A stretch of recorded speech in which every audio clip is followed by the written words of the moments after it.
These results just come pouring in, and we'll be at this long into the night. So to help make sense of it all, I've brought the A-team, political science experts Joe Heim and Anthony Chergosky, affiliated with the University of Wisconsin-La Crosse. Gentlemen, thank you so much for giving us some time tonight. There are so many close call races in the state of Wisconsin. We're not even just talking about the presidential ticket.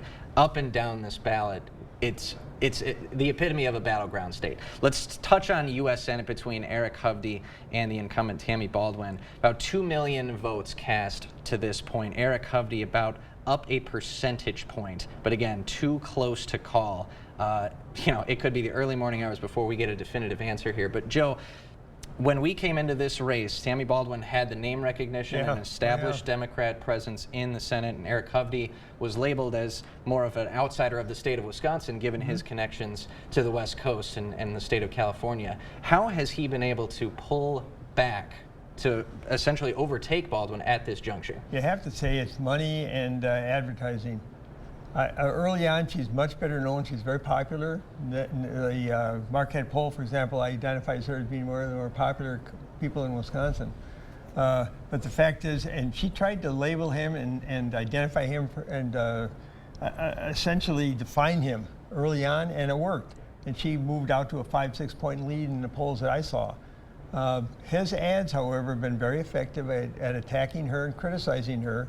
It's time for change, and this is an election that appears to be a lot of people looking for change.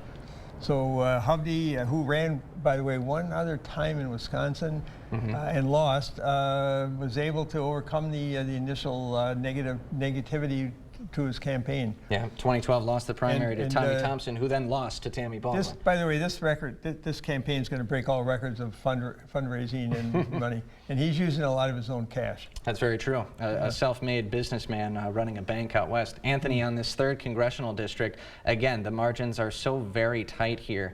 Derek Van Orden starting to pull away a little bit. The latest numbers here, about 52% to 48% over Rebecca Cook. Incumbents have been doing very well nationwide tonight. What is it about Derek Van Orden's campaign that's enabled him to perform very well outside Eau Claire and La Crosse counties?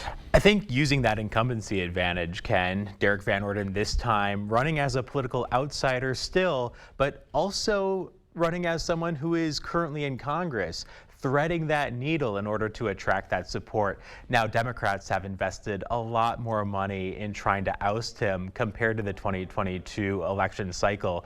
Still votes that need to be counted, still too early to make a call here, but Derek Van Orden with a bit of a lead at this point. And again, Republicans in rural areas, that was their ground game throughout this entire election cycle, and in Wisconsin, it seems to be doing them quite a good service. Anthony Chergosky and Joe Heim for a little bit of a breakdown of what we're seeing so far. Still digesting, the results still coming in.